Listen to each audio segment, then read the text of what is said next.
Je lis du livre d'Apocalypse, chapitre 11, les versets 9 et 10, ce qui suit.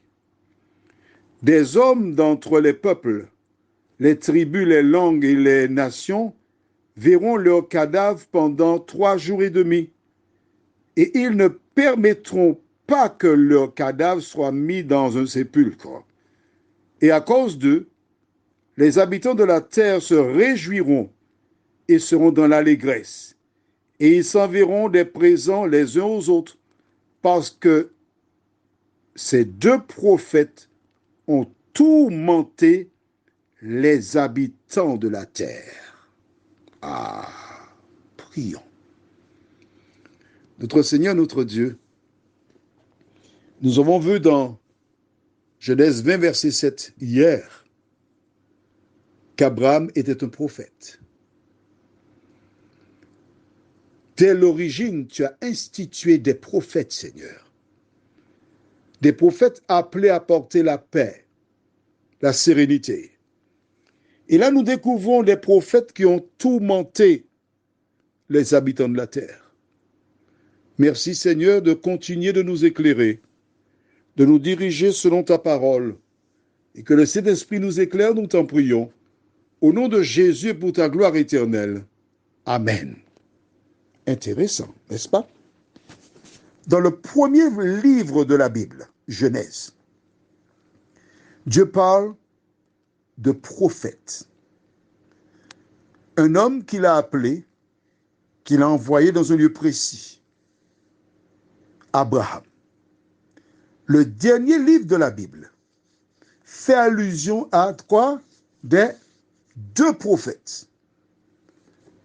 Ces deux prophètes étaient liés d'une certaine manière parce qu'ils ont tourmenté les habitants de la terre. De qui s'agit-il? Note avec moi que cela se trouve dans le livre d'Apocalypse, dernier livre de la Bible, d'accord? Ce qui veut dire que c'est quelque chose qui a un rapport avec la fin des temps.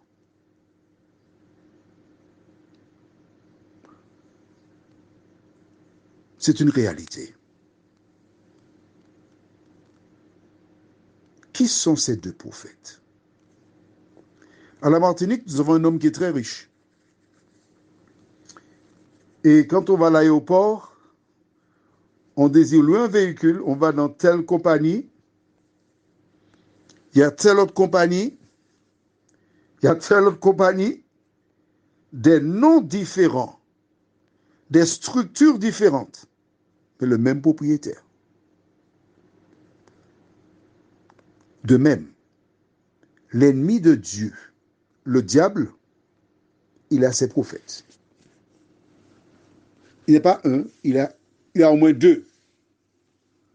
Et ces deux prophètes ont des ramifications, c'est-à-dire ils ont des parents amis et alliés.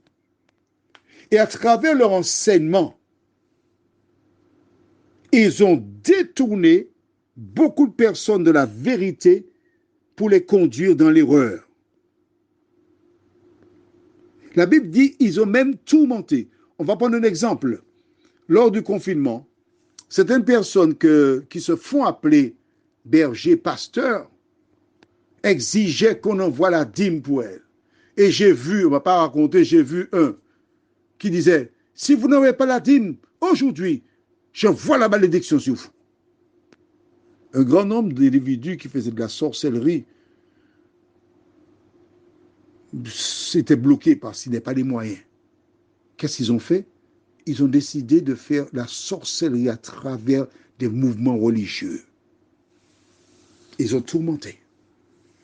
Alors nous verrons à partir de demain comment reconnaître un vrai et un faux prophète. Prions. Notre Seigneur et notre Dieu, la Bible nous indique que dans les derniers temps, il y aura un faux prophète qui trompera des gens. Des gens seront tourmentés par ce faux prophète, par ces faux prophètes. Alors que nous avons vu cela dans la Bible, de nous aider, Seigneur, à nous préparer de telle sorte que ces personnes n'aient aucune influence sur nous, mais que nous puissions remporter la victoire au nom de Jésus. Fais-nous du bien, assiste-nous, Et aussi longtemps que nous te garderons en première place dans nos vies, dans nos cœurs, Seigneur, l'ennemi n'aura aucun pouvoir sur nous. Cette grâce, je te la réclame. Au nom de Jésus et pour ta gloire éternelle. Amen.